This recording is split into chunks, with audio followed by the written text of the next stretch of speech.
Bonjour à toutes et à tous, aux nouveaux arrivantes. Bienvenue à ce nouveau webinaire du CRIP organisé en partenariat avec Zetali sur le sujet les défis et la stratégie de modernisation du mainframe.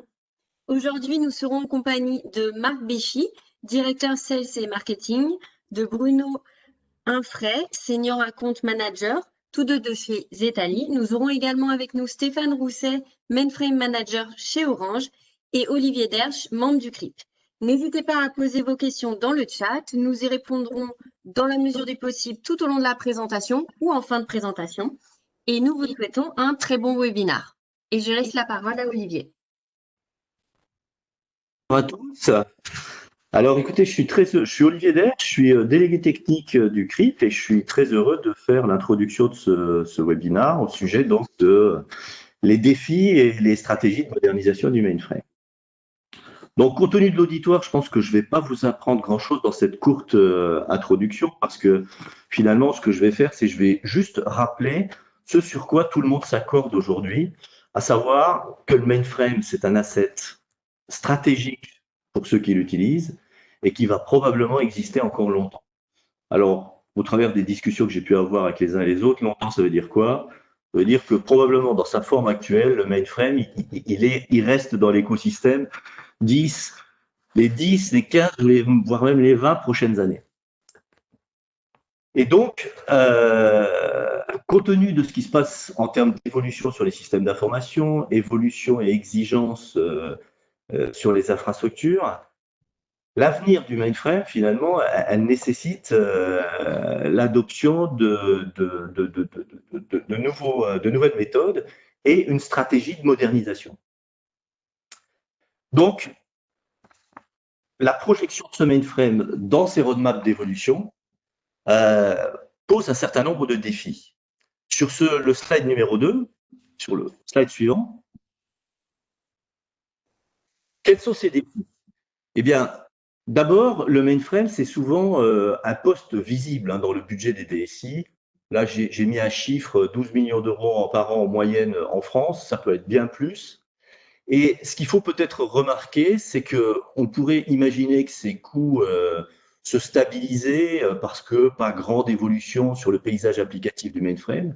Mais en fait, l'évolution de l'écosystème autour du mainframe, le développement du front du système d'information a sollicité ces dernières années de plus en plus les données qui se trouvent dans le mainframe. Et finalement, il y a eu une augmentation assez significative ces dernières années de l'usage du mainframe, même si, je le répète, le paysage applicatif n'évoluait pas fondamentalement. L'apéisation du mainframe, par exemple, ça a été un des phénomènes. Le deuxième grand défi, c'est un peu l'image que tout le monde se fait du mainframe, un environnement monolithique qui reste complexe, avec une philosophie basée plutôt sur des traitements planifiés plutôt que sur demande. Bon, bref, tout ça, ça semble un peu incompatible avec les méthodes agiles, le DevOps, le cloud et l'idée qu'on se fait de l'évolution des infrastructures et du système d'information. Donc, ce manque d'agilité, ça reste encore un challenge. Et puis, et c'est pas le moindre des problèmes et des défis, une perte de maîtrise. En fait, quand on discute un peu avec les décideurs au sujet de projection de ce mainframe dans le futur, eh ben, une des grandes inquiétudes, c'est finalement les compétences se font rares. Et au sein de chaque organisation, il y a ce sentiment de perdre un peu d'expertise sur cet écosystème technique qui est complexe et qui semble de moins en moins bien maîtrisé. Donc, évolution, modernisation du mainframe et perte de maîtrise, c'est vraiment un challenge. Voilà, donc sur le slide suivant, mon objectif, c'est juste de rappeler un peu quelles sont les grandes options d'optimisation de ce mainframe. Alors, il y a deux codes de couleurs sur ce slide. En bleu, on va dire, c'est les grandes opérations de remise en question du mainframe en tant que plateforme d'hébergement des applications stratégiques. Donc là, on parle de rehosting ou de replatforming. C'est les grandes opérations de Big Bang. Alors, on sait tous que certains s'y sont essayés avec succès. c'est les technologies qui permettent finalement de se passer du mainframe existent, hein, pour transposer les workloads applicatifs dans un environnement x86, voire dans le cloud. Mais tout le monde s'accorde à dire aussi que ces opérations, elles sont complexes, elles sont extrêmement coûteuses en effort, elles sont aussi risquées parce que en fonction des contextes, on revient sur ce que je disais tout à l'heure, le manque d'expertise, parce qu'il faut savoir que pour se lancer dans ces grandes opérations, en tout cas, tout le monde s'accorde à dire que l'étape première, c'est revérifier, rechecker la bonne maîtrise et la bonne compréhension qu'on a du paysage applicatif qui tourne sur le mainframe et de sa complétude. Donc, ce sont très challenging. Et en mauve, c'est finalement ce qu'on adresse dans les stratégies de modernisation du mainframe, c'est la modernisation et l'optimisation de l'écosystème tel qu'il est aujourd'hui. Ça passe par l'évolution des outils qui permettent de manager le mainframe, l'ordonnanceur, la supervision, les middleware, mais aussi d'autres outils complémentaires et qui permettent finalement de compenser un peu la perte de maîtrise technique sur le mainframe en le rendant peut-être plus user-friendly et puis il y a un écosystème très riche en termes d'open source pour adresser ces problématiques. Et puis les autres axes, je vais les résumer en disant que c'est tout ce qui tourne autour de l'analyse temps réel de ce qui se passe sur le mainframe, et puis finalement de son adaptation en continu, l'adaptation du paramétrage de ce mainframe pour allouer les ressources de la manière la plus efficace, efficiente, en fonction des spécificités de chaque environnement de production, et compte tenu des principes et du modèle de facturation d'IBM, qui a un certain nombre de subtilités qu'on peut maîtriser et qu'on peut contrôler en se penchant sur ces problématiques. Donc, ce périmètre en mauve, eh bien, c'est un peu ce qu'il faut adresser dans une stratégie de modernisation, et c'est finalement le scope que adresse Zetali avec son offre. Et c'est sur un de ces thèmes, notamment l'optimisation de la pointe de consommation, qu'on a prévu avec Zetali et Orange de vous présenter un rétexte très concret de ce qu'il est possible de faire. Donc voilà ce que je voulais vous dire en brève introduction, et je passe maintenant la main à Marc Béchy, le responsable marketing de Zetali. Merci Olivier. Donc je vais tâcher, moi, en un quart d'heure de vous présenter comment nos solutions peuvent vous permettre de vous accompagner dans la modernisation de ce mainframe. Alors tout d'abord, je vais présenter Zetali. Donc Zetali était connu sous le nom de Z-Cost Management. Donc c'est un éditeur français, donc basé à Nantes, créé en 2006.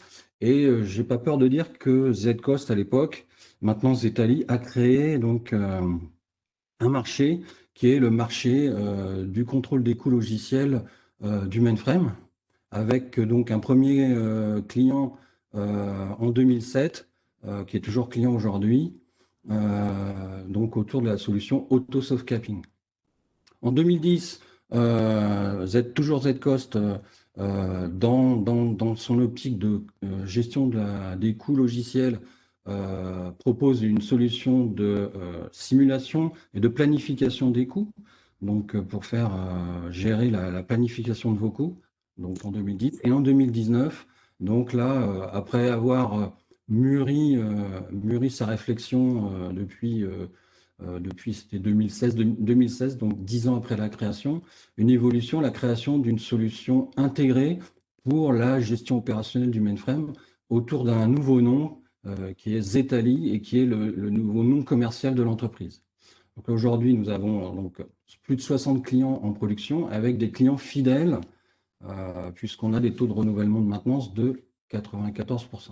Alors, nos clients, principalement dans le secteur de la finance, donc de la banque de détail et des assurances, mais également au niveau du retail et du gouvernement, qui sont répartis principalement en France, en Europe, mais également aux États-Unis, au Brésil, en Afrique du Sud et en Australie. Alors, le parti pris de Zetali, c'était de proposer une solution simple mais sophistiquée. Donc, c'est pour ça qu'on a voulu représenter Zetali là sur ce slide comme un iPhone, un téléphone mobile, où là, aujourd'hui, il y a quand même sur ce marché-là beaucoup de solutions historiques, puisque c'est un marché qui est paru dans les années 80, donc ça fait déjà 40 ans. Donc nous, on veut proposer aujourd'hui une solution moderne, simple à utiliser, parce qu'on a vu qu'aujourd'hui, il y avait un manque d'experts, un cruel manque d'experts, et donc aujourd'hui, on veut pouvoir s'adresser à des nouveaux entrants sur la plateforme mainframe pour qu'ils puissent gérer ce mainframe de façon simple et facile, sans toutefois proposer quelque chose de trop sophistiqué. Et là, c'est représenté par le satellite. Donc le satellite, c'est quand même une prouesse technologique, mais tout le monde ne peut pas s'offrir un satellite, et c'est pour ça qu'on s'est positionné sur cette solution simple, sophistiquée et intégrée. L'objectif de Zetali, c'est clairement d'analyser, d'optimiser, de planifier les ressources et les coûts du mainframe. Donc, dans notre réflexion, on est parti d'un cahier des charges, et le premier aspect qu'on a souhaité fournir, c'est de fournir une solution intégrée, ou si je prends un anglicisme, on appelle ça all-in-one. Alors, une solution intégrée où, au niveau de la donnée, on va traiter la donnée de la collecte, on va l'enrichir et on va vous permettre de visualiser ces données. Et donc, là, je vais parcourir un peu plus en détail le cahier des charges qui a prévalu au design, à la conception, au développement de la solution. Donc, une gestion des données de bout en bout. Donc, dans la gestion des données de bout en bout, ce qui est important, ce qui nous a paru important, c'est d'être capable de collecter un grand volume de données au fil de l'eau, tout en proposant une consommation CPU faible. On est un outil d'optimisation, on n'est pas là pour avoir une influence négative sur les performances du mainframe. Et collecter un grand volume de données, pourquoi? Parce que le mainframe produit une quantité de données importante. Pour vous donner un ordre de grandeur, ça peut être 2 milliards de records SMF, par exemple, par jour, chez certains grands clients. Le deuxième aspect, c'est l'aspect être capable de gérer un historique. Pour pouvoir planifier le futur, il faut comprendre ce qui s'est passé. Donc là, on a des clients qui ont jusqu'à 3 ans d'historique de données pour pouvoir finalement comprendre les tendances, les évolutions et faire des prévisions. Et enfin, consolider toutes ces données sur une base unique pour que ces données, les mêmes données puissent être utilisées par les différents modules fonctionnels de la solution. Donc, une fois qu'on a collecté ces données, il faut pouvoir les enrichir. Donc, corréler les données pour en fait créer des liens entre les données qui sont collectées pour pouvoir comprendre finalement ce qui se passe. Mais cela, il faut le faire simplement et donc sans programmation. Ensuite, il faut être capable d'associer ces données avec les informations qui concernent l'organisation du client et son système d'information, ce qui veut dire qu'il va falloir intégrer des données qui soient des données qui ne viennent pas du mainframe, donc faire des corrélations entre les données du mainframe et les données des systèmes ouverts, des applications web et ainsi de suite. Toujours dans la simplicité, ce qu'on a souhaité, c'est fournir des fonctions prêtes à l'emploi, donc fournir des tableaux de bord prêts à l'emploi pour les managers et les experts du mainframe. Mais également, étant donné qu'on va vous fournir un certain nombre d'informations, vous donnez également la possibilité de créer vous-même vos propres tableaux de bord, toujours sans programmation, pour rester dans la droite ligne de la simplicité de la solution. Et enfin, l'idée, c'est vraiment de pouvoir communiquer, partager simplement vos analyses avec vos collègues, avec les différents départements et votre management. Et enfin, j'ai parlé d'une solution moderne, c'est vraiment tirer profit des nouvelles technologies. Et les deux nouvelles technologies dont on va tirer profit principalement, c'est donc les outils de business intelligence pour vraiment faciliter l'analyse et le machine learning pour pouvoir détecter des situations anormales, donc détecter les anomalies et et établir des prévisions. Voilà. Donc voilà, je dirais, les grandes lignes qui ont prévalu à la conception de Zetali.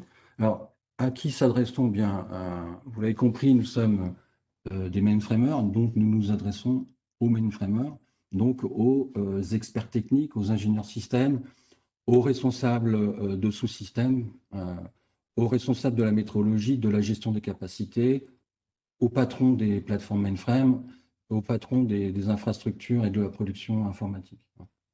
Mais Qu'est-ce qu'on peut faire? Oui, Marc, si je peux oui, me permettre, j'ai une petite question pour toi.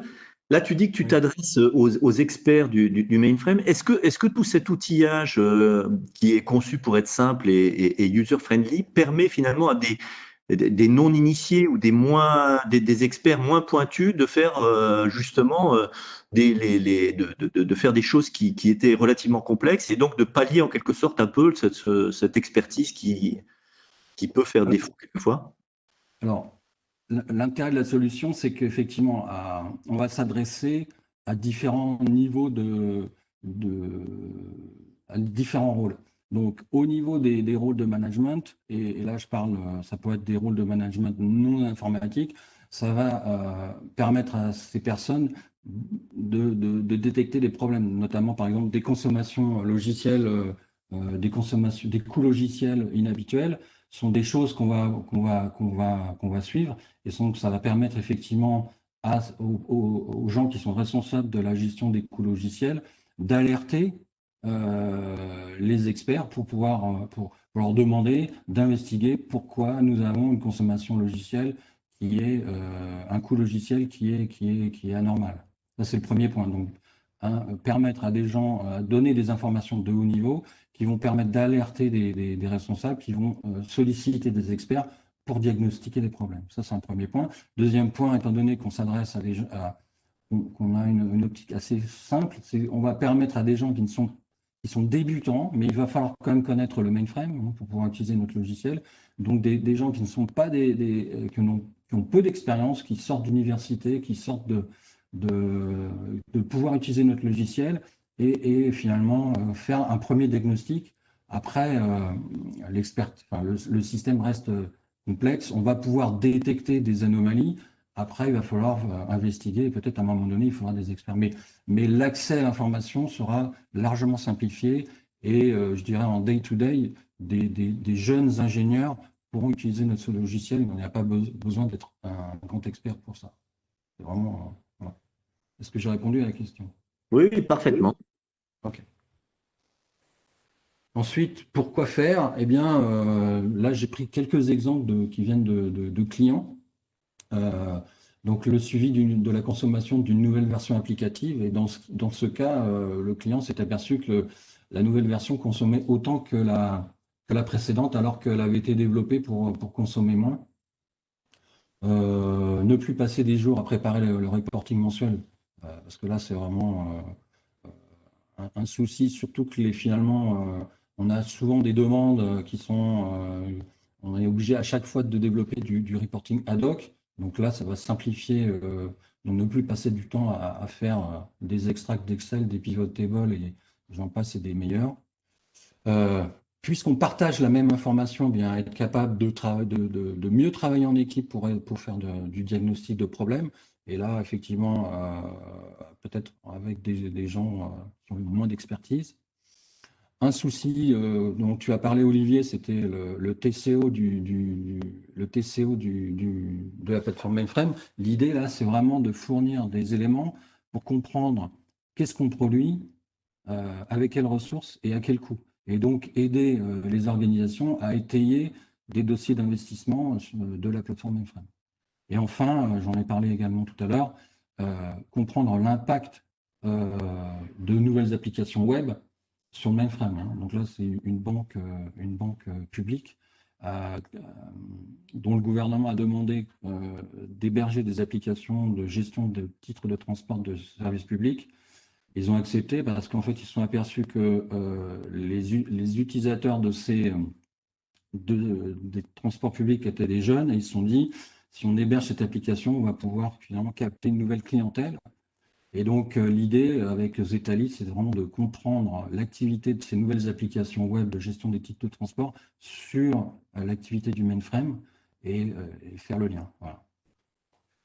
Donc, pour résumer, l'offre Zetali, elle est composée aujourd'hui de 4 modules. Donc, le premier module, c'est Zetali Service Intelligence, qu'on abrège avec l'acronyme ZDC. Donc, là, c'est la gestion opérationnelle du mainframe pour la gestion, pour optimiser les performances du mainframe.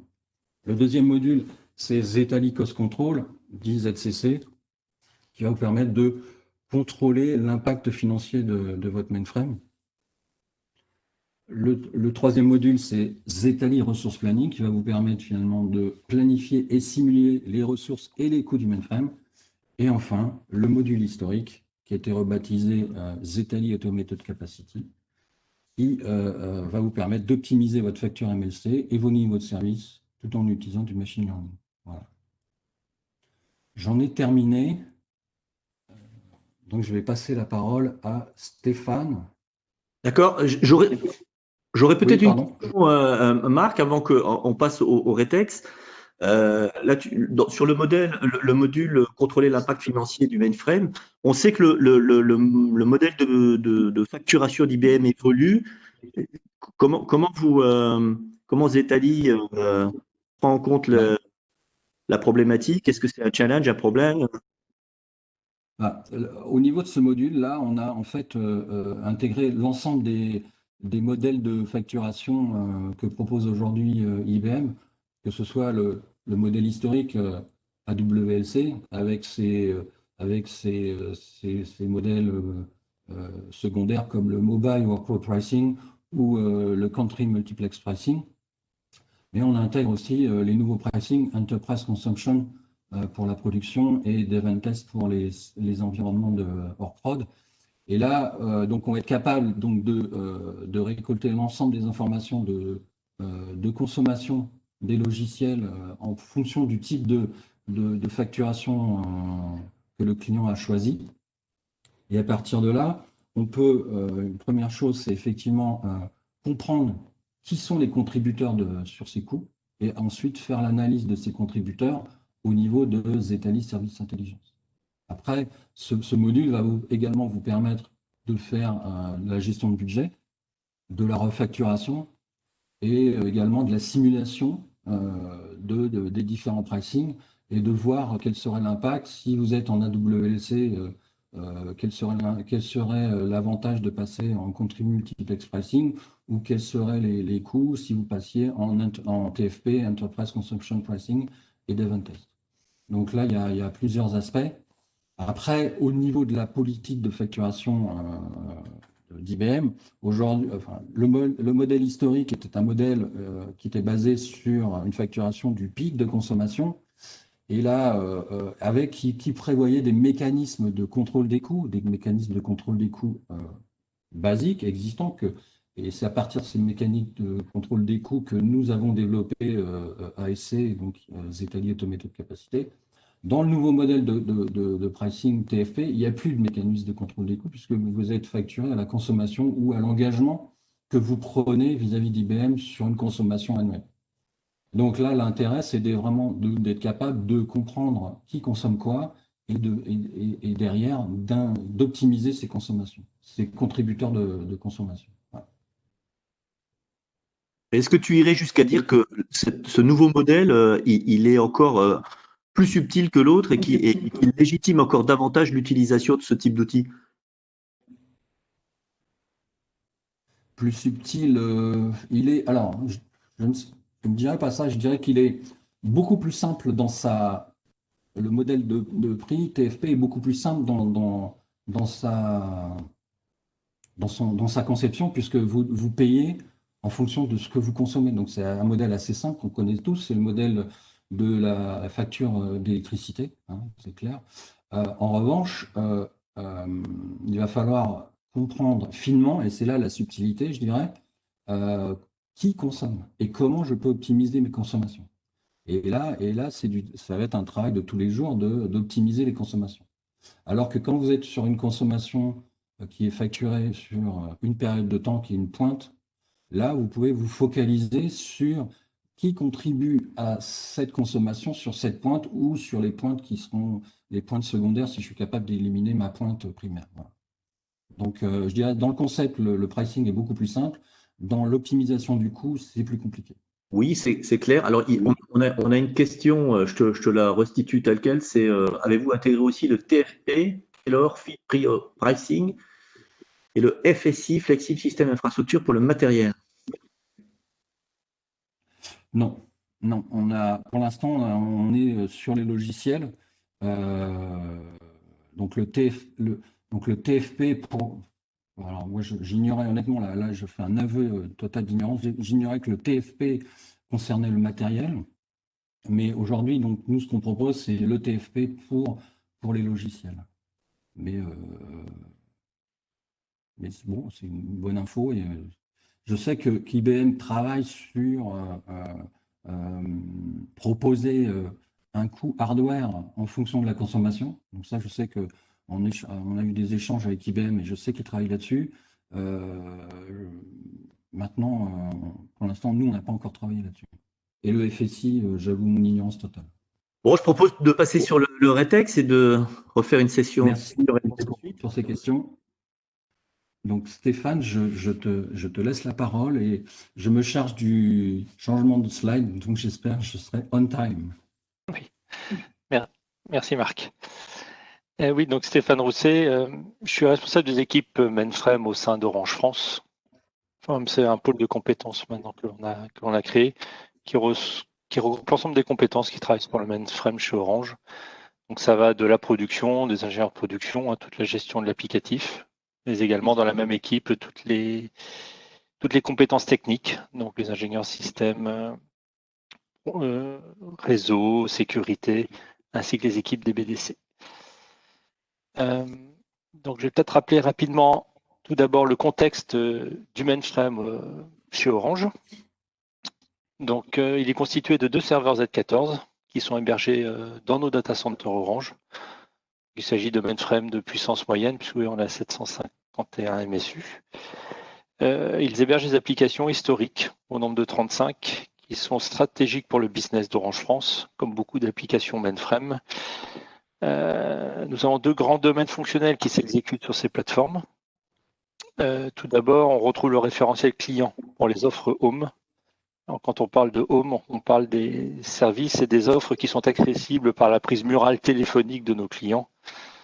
Donc, on retrouve nos offres historiques comme le RTC, le fameux cuivre, qui est en forte décroissance, mais surtout les nouvelles offres basées sur Internet, comme la DSL, la télévision, la vidéo à la demande et bien sûr la fibre.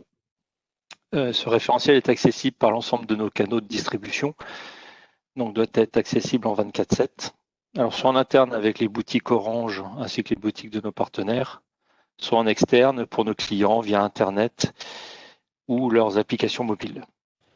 Et on a un deuxième domaine fonctionnel qui est lié, qui est le domaine de la facturation. Les offres Home sont également facturées et recouvrées sur ces plateformes mainframe. Ça assure également la comptabilité de toutes ces offres. Donc cela représente plusieurs milliards d'euros de chiffre d'affaires pour Orange et comme indiqué, c'est vraiment stratégique. Donc le contexte par rapport à ce projet. Donc on a développé plusieurs projets d'optimisation des coûts logiciels ces 3 dernières années chez Orange sur nos plateformes mainframe. Nous avons revu notre portefeuille logiciel pour le simplifier et le massifier. Mais suite à ces actions, nous n'avions plus de levier pour optimiser nos coûts logiciels et tout particulièrement sur la facture MLC. On ne pouvait travailler uniquement sur le capping. Et de plus, on nous avait donné une contrainte budgétaire supplémentaire qui était d'absorber pour ces 2 dernières années, donc 2019 et 2020, d'absorber les augmentations annuelles que nous impose IBM sur la facture MLC. Donc jusqu'à présent, on avait le capping classique sur nos machines, le capping IBM, et nous arrivions à la limite du système avec le constat de premiers impacts sur nos batchs, tout particulièrement le retard sur la fourniture de flux pour nos partenaires, mais également un impact sur le temps de réponse des transactionnels lors des pics de charge, comme ceux qu'on peut vivre actuellement pour les ventes de Noël. Donc nous avons lancé un projet pour pouvoir travailler ce sujet d'optimisation MLC. Dans un premier temps, classiquement, nous avons fait le tour des différentes solutions du marché, organiser des simulations, tout au moins au départ avec des données fournies directement de nos serveurs. Et la solution Zetali est très rapidement ressortie du lot. Donc nous avons commencé à travailler plus précisément avec les équipes Zetali et nous avions 3 objectifs pour ce projet d'optimisation. Premièrement, comme déjà dit, nous devions absorber les augmentations MLC imposées par IBM. Deuxièmement, nous souhaitions avoir une solution flexible, tout particulièrement sur la gestion du capping. Et c'était pas très compliqué puisque le capping que l'on subissait jusqu'à présent avec la solution IBM était très, très rigide. Et troisièmement, améliorer l'efficacité de la plateforme et traiter d'une manière plus efficace nos pics de charge sans impact financier. Ça s'est ajouté 2 principaux critères pour guider notre choix. Tout d'abord, un ROI rapide, inférieur à 12 mois. Et deuxièmement, une solution simple, moderne, avec un suivi au fil de l'eau et qui soit accessible à l'ensemble des équipes. Alors, bien évidemment, en tout premier lieu pour les équipes techniques, mais également pour les équipes qui suivent l'applicatif pour qu'elles puissent, lors de mise en production, très rapidement voir les impacts de leurs évolutions ou comprendre de temps en temps les charges que l'on pouvait subir sur notre plateforme. Donc, le déroulé du projet. Donc en septembre 2019, on a décidé de faire un POC avec la solution Zetali. Donc on a installé la solution sur un de nos 2 Z14. Donc ça s'est fait extrêmement rapidement. En moins de 2 jours, la solution a été installée et expliquée à nos équipes. Et ensuite, elle s'est fait en 2 phases. Premièrement, il y a un mode simulation qui nous a permis de voir le comportement de la solution. Et donc, on a maintenu le capping classique IBM. Et très rapidement, par rapport au mode simulation, on a vu de vrais gains. On a décidé de passer en mode réel. Donc, ça s'est fait extrêmement rapidement. En même pas une semaine, on a basculé du mode simulation au mode réel. Et tout de suite, on a vu un gain très intéressant sur le fonctionnement de notre plateforme. Avec justement, on a tout de suite levé les contraintes que l'on pouvait avoir, à savoir des retards de batch, et en particulièrement sur la fourniture des flux pour nos partenaires, mais également sur les pics de nos transactionnels, une meilleure gestion, tout particulièrement sur le pic que l'on pouvait avoir à 9h lorsque les boutiques ouvrent à 9h, on a une forte augmentation des appels de service, quasiment instantanée, et donc on arrive à beaucoup mieux l'absorber. Donc, ensuite, le deuxième, donc on s'est mis d'accord pour prendre la solution, mais on n'a pas pu l'appliquer sur le deuxième serveur fin 2019, puisque très rapidement on est rentré sur le gel SI qu'impose Orange pour assurer les ventes de Noël et qui s'applique dès mi-novembre. Donc on n'a pas pu installer le logiciel sur le deuxième serveur, mais dès les premiers jours de 2020, on a pu le mettre en œuvre. Donc accompagné efficacement par les équipes Zetali. Et s'en est suivi une formation, mais extrêmement light, parce que l'outil est très très facile d'accès et extrêmement simple. Donc une formation d'une demi-journée, surtout sur les paramétrages sur lesquels on a la main, sans prendre de risques.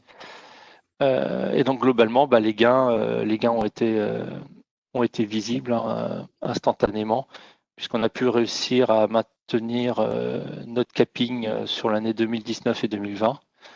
Et d'absorber l'augmentation MLC sans impact sur notre QS. Donc les bénéfices, comme j'ai dit, sur 2019-2020, on a absorbé les augmentations MLC et en plus on a On a récupéré l'investissement de la solution et tenu notre ROI des 12 mois. Pas d'impact sur nos applicatifs, bien au contraire. On a maintenant des marges beaucoup plus intéressantes pour faire travailler nos applicatifs. Et les développements, les évolutions qui ont eu lieu durant l'année 2020. Tout d'abord, on est passé en mode tarification CMP. C'est quelque chose que l'on avait en visibilité déjà depuis un certain temps, mais qui n'était pas facile à mettre en œuvre avec le système de capping classique IBM. Et là, grâce à Zetali, on a pu vraiment le mettre en place d'une manière extrêmement rapide. C'est instantané. Et ça nous permet de vraiment gérer au mieux nos ressources entre nos deux serveurs. Donc on a eu aussi des gains par rapport à la distribution de ces ressources. On a fait un très beau gain sur notre batch puisqu'on a gagné 1 heure sur la durée de nos batchs. Et enfin, une option aussi qu'on a utilisée de l'outil, c'est la gestion de groupe. Fin 2019, on a récupéré des applicatifs d'une filiale d'Orange, mais ces applicatifs utilisent des produits très spécifiques sur lesquels donc on pouvait pas. Il faut vraiment faire très attention sur la consommation MSU. Donc on a créé un groupe pour ce client interne qui prend en compte sa production et sa pré-production, et ce qui nous permet de limiter le nombre de MSU qu'il peut consommer et surtout de faire un suivi beaucoup plus efficace et d'une manière extrêmement dynamique, extrêmement pratique. De temps en temps, il nous demande de rajouter des MSU, c'est aussi de la facturation. Il nous demande de rajouter des MSU lorsqu'il y a des volumétries plus conséquentes, instantanément avec les produits Zetali, on peut le faire dynamiquement et quasiment à l'heure. Voilà deux ronds qui montrent l'évolution que l'on a pu avoir grâce aux produits. Vous avez la courbe, donc c'est l'addition des nombres de MSU que l'on utilise sur nos deux environnements. Donc là, vous avez la représentation sur le créneau minuit 6 heures du matin, parce que c'est là où s'exécute la très très grosse partie de notre batch. C'est là où on est le plus contraint et c'est cette période-là qui nous génère notre facture MLC. Vous voyez la consommée, vous voyez MSU cumulé de nos deux serveurs, sachant qu'on est, dans cet exemple-là, on était sur un capping à 450 MSU, de l'ordre de 450 MSU. Donc on voit qu'on tape, dès qu'on a besoin de ressources, on va taper la limite des 400 MSU, on ne les dépasse pas. Et en vert, sachant que c'est exactement le même capping, donc c'est exactement la même facture MLC que l'on obtient avec les deux courbes. La même utilisation de nos deux machines avec la courbe verte. On voit que le serveur nos deux serveurs sont débridés pour une très grande partie, ce qui a bien sûr un double avantage, c'est que la production se termine à 3 heures du matin pour la partie verte, alors qu'on était plutôt à 4 heures sur la partie violette. Et on voit, comme on l'indiquait, une disponibilité des ressources beaucoup plus conséquente. Et sur le dernier graphe, donc ça c'est une vision par rapport à la partie web de l'outil. Donc c'est sur la même tranche horaire, on est un tout petit peu en avant, on est remonté un tout petit peu dans le temps, ça démarre de 23h30 jusqu'à 3h du matin, c'est vraiment la partie sur laquelle on est le plus capé. Et donc en rouge, vous voyez la consommation instantanée des deux serveurs. Et en vert, surtout ce qui est très intéressant, c'est qu'en vert, vous voyez le R4H. Donc avant, avec l'ancien système de capping, on était lié et contraint par rapport au R4H. Donc là, on doit être toujours dans un capping que l'on a appliqué à 450 MSU. Donc c'est une zone grisée. Et le R4H, sur les périodes où avant on était contraint, on ne l'est plus du tout, puisque le R4H il peut monter largement au-dessus des 500 MSU, sans pour autant que notre facture soit du même ordre, puisque le logiciel Zetali travaille avec différents paramètres, mais pas uniquement le R4H. Donc ce graphe-là, si j'avais dû vous présenter avec le capping IBM, bien la courbe rouge ça serait un plateau entre 23h30 et 3h du matin qui serait bloqué à 450 MSU. Et là, vous voyez que la courbe rouge va bien au-delà des 450 MSU et les ressources sont beaucoup moins contraintes. Il y a juste un petit plateau là, entre minuit 30 et 2h du matin où il y a une contrainte plus conséquente, mais qui est sans commune mesure à ce qu'on pouvait connaître avant. Voilà, je crois que c'était le dernier élément. Oui, c'est le dernier. Pouvez-vous... Oui. vous présenter. Merci Stéphane. Y a-t-il des questions? Oui, Stéphane, j'ai une question pour toi. Oui. Le résultat de l'optimisation que tu as obtenu via l'outil Zetali, est-ce qu'il a pu être obtenu avec une expertise technique significativement moins conséquente et des efforts significativement moins conséquents que si l'optimisation avait dû se faire sans la solution? Ah oui, c'est certain. Avant d'utiliser la solution Zetali, donc on travaille avec le capping, comme je dis, classique IBM, et donc le fameux R4H. Donc je vois qu'il y a une question par rapport à R4H. La courbe R4H, c'est la courbe verte sur le graphe présent. Fallait éviter que le R4H donc dépasse les 450, enfin sur la fameuse moyenne des 4 heures. Donc dès qu'on atteignait la moyenne des 450, on était bloqué. Et donc pour compenser ça, on était obligé de beaucoup travailler sur l'applicatif. Alors soit étaler l'applicatif, soit trouver, même si on continue à le faire bien sûr, hein, mais de trouver les programmateurs pour essayer de trouver des solutions d'optimisation, etc. Et le fait d'avoir la solution Zetali, ça nous a fait sauter beaucoup de ces éléments-là. Et donc, on a beaucoup moins à faire contribuer l'applicatif avec des études et automatiquement des coûts conséquents. Et donc, de faire travailler les équipes d'une manière beaucoup plus light. Effectivement, on a moins besoin d'expertise.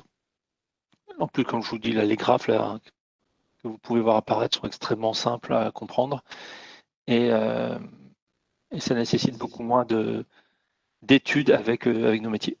Donc, il y a une question de Bernard Dittisheim.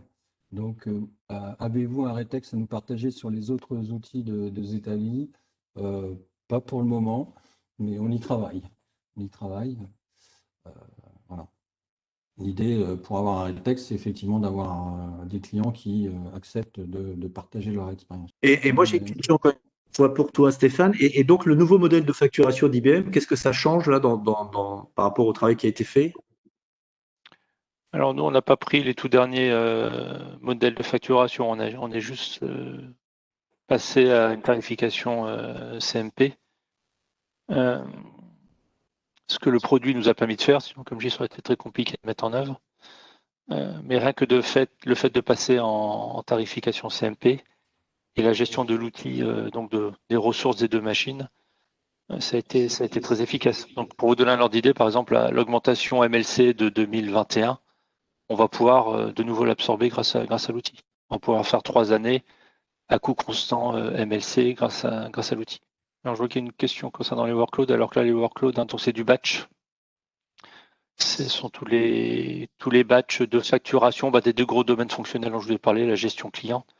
Donc c'est des batchs qui tournent en parallèle de facturation, comptabilité et recouvrement. Sachant que j'insiste, j'ai fait cette vision-là, puisque c'est ce créneau-là qui nous impacte et qui nous génère la facturation MLC. Alors, je sais qu'il y a d'autres clients mainframe, c'est plutôt la partie TP. Nous, c'est le batch qui génère la facturation. Mais sur le TP, c'est du même ordre quand même. On voit que lorsqu'il y en a des pics ou des montées rapides, là, la courbe rouge de MSU, et même si elle reste élevée dans le temps, vu qu'on n'est plus lié au R4H, on peut utiliser, comme vous le voyez là, quasiment 100% de nos ressources sans aucune difficulté.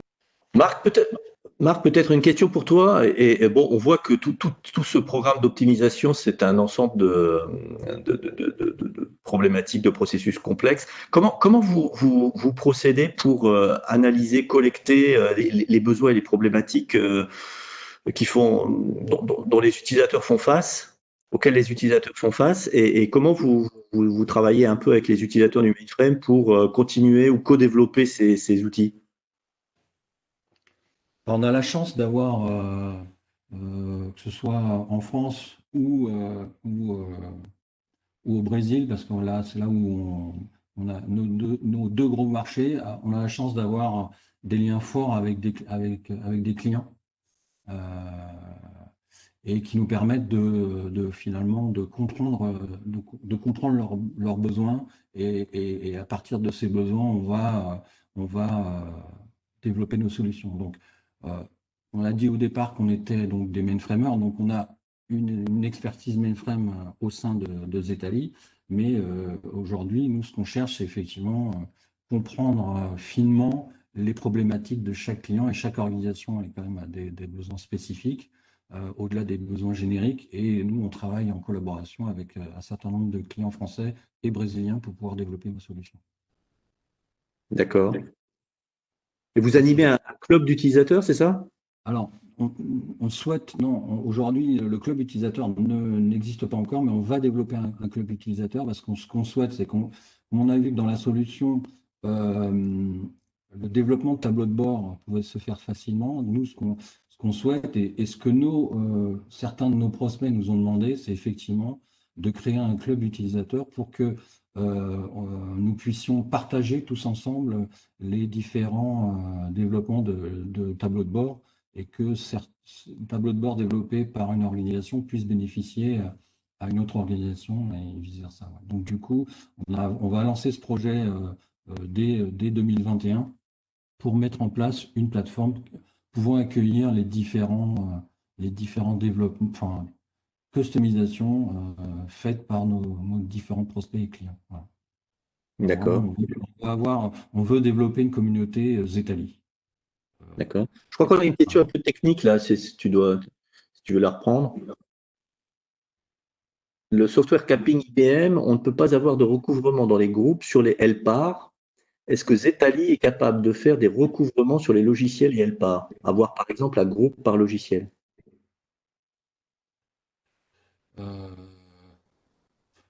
En fait, les groupes dans Zetali, Automated Capacity, en fait, sont des groupes de LPAR. Et on n'a pas de recouvrement entre des groupes. Ça, c'est quelque chose que, effectivement, des clients nous ont demandé depuis longtemps, des clients historiques qui nous ont demandé. Bon, je dirais le nom, mais peut-être reconnaître la personne qui pose des questions. Non, ça, c'est quelque chose qu'on ne sait pas faire. Bah, de toute façon, je pense que vous mettez à disposition de tous les participants pour approfondir les questions si nécessaire. Et peut-être sur le roadmap général de Zetali, tu peux nous en dire quelque chose? Alors, aujourd'hui, donc, on a lancé, comme je l'ai présenté au tout début, donc Zetali, le premier module Zetali Service Intelligence, donc en juin 2019. Aujourd'hui, sur Zetali Service Intelligence, on en est à la version 2.2. Où on a enrichi en fait un certain nombre de SMF collectés. Et donc, on va collecter aujourd'hui l'ensemble des SMF classiques, que ce soit CICS, DB2, le 30, le 70, 72, WLM, et les coupling facility, MQ Series, TCP/IP, WAS sur ZOS aussi. Donc, j'en oublie peut-être. Toute l'activité storage, les logs IMS, la syslog, le RACF. Bon, peut-être, voilà, je fais un tour rapide. L'objectif à terme, c'est la deuxième actualité, c'est Zetali Cost Control qu'on va lancer donc à la fin de cette année. La première version de Zetali Cost Control sera donc orientée sur les coûts logiciels. Donc je l'ai évoqué tout à l'heure avec l'ensemble des modèles de pricing, des pricing IBM, MLC, mais aussi OTC, puisqu'on a certains clients qui veulent s'orienter vers le pricing TFP, y compris pour les logiciels IPLA OTC. Donc ça, c'est la première acte. Et puis en début de 2020, le lancement de Zetali Resource Planning sur la base de notre outil CCP Tool, mais intégré dans la plateforme Zetali. Voilà pour la roadmap et les actualités autour de Zetali. D'accord. Et alors, on a une question. Quid des produits non IBM très répandus sur le marché, comptez-vous les collecter? Oui. Aujourd'hui, on va collecter tous les produits qui utilisent le SMF 89. Donc après, il va falloir qu'on réfléchisse à comment collecter les informations des produits qui n'utilisent pas le SMF 89. Ce qui nous paraît aujourd'hui important, c'est vraiment de collecter les informations lorsqu'on a des consommations et des coûts variables. Aujourd'hui, il y a quand même beaucoup de contrats où les coûts sont fixes et connus. Et bon, alors ceux-là, c'est assez simple à gérer. Ce qui est important, c'est effectivement d'être capable de collecter des informations qui vont générer des coûts variables dans le système d'information. Voilà. D'accord. Et Stéphane, peut-être une question pour toi.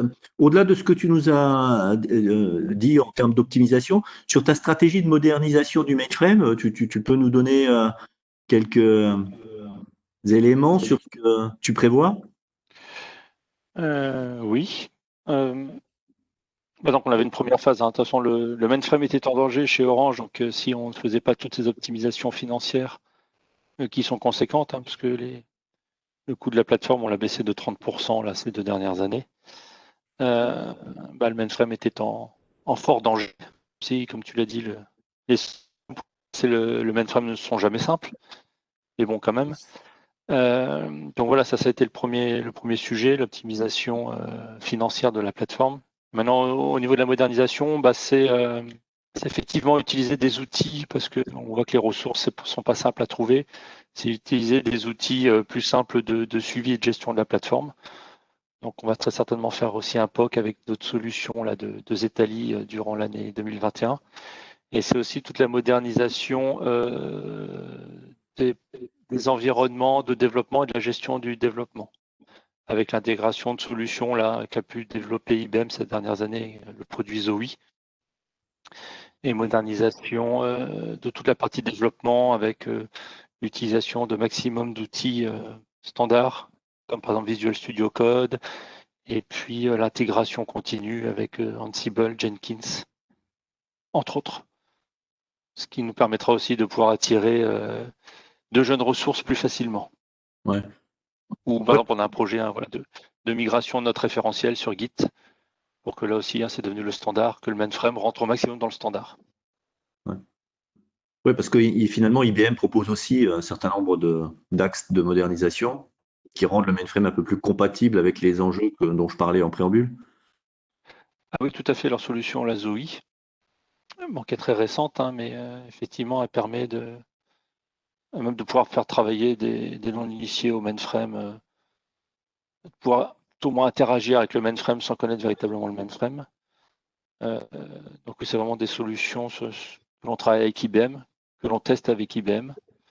Et on voit que c'est vraiment l'avenir par rapport à cette plateforme-là. D'accord.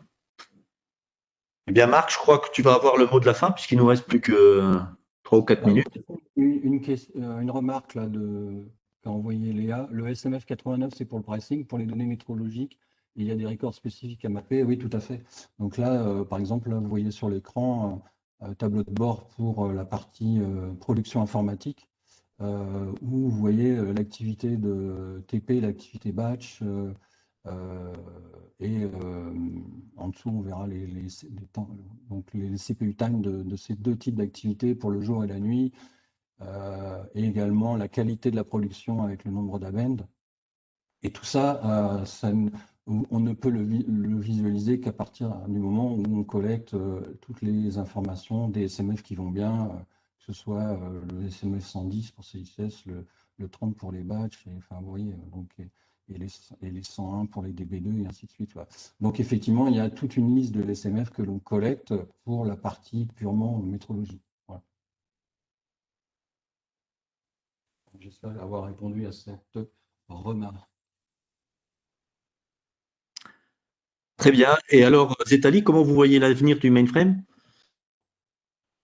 Nous, on le voit plutôt optimiste, puisque en fait, moi je dirais que les directions informatiques ont pris conscience que ces opérations de replatforming, rehosting sont complexes, que parfois finalement les coûts, une fois qu'on a fait du replatforming, sont carrément plus élevés que ce que coûtait le mainframe. Donc, on est vraiment optimiste. Nous, ce qu'on souhaite, c'est effectivement accompagner nos clients mainframe, je dirais, dans dans la modernisation du mainframe pour montrer, pour démontrer que le mainframe, c'est avec ses richesses technologiques, une plateforme vitale. Et aussi, quand on dit mainframe, nous notre souhait, c'est d'évoluer vers une solution mainframe au sens large, c'est-à-dire pas uniquement ZOS, mais aussi également à terme, ça c'est notre vision, de proposer des solutions pour couvrir l'ensemble du mainframe tel que IBM l'appelle, c'est-à-dire les machines Linux One avec le Z-Linux. Finalement, votre offre, c'est un peu du FinOps pour le mainframe? Oui, on peut dire, on peut dire ça comme ça, si tu veux. Puisqu'on parle Ouais. de modernisation. Ouais. Bon, eh bien, très bien. Je pense qu'on arrive à la fin de ce webinaire. Encore un mot de conclusion? Écoute, longue vie au mainframe. Bon, eh bien, écoutez, merci à tous. Et puis, je pense que Zetali est à votre disposition pour approfondir le sujet, hein. Donc, n'hésitez pas à les contacter. Et eh bien, bonne journée à tous. Au revoir. Bonne journée. Merci de votre temps.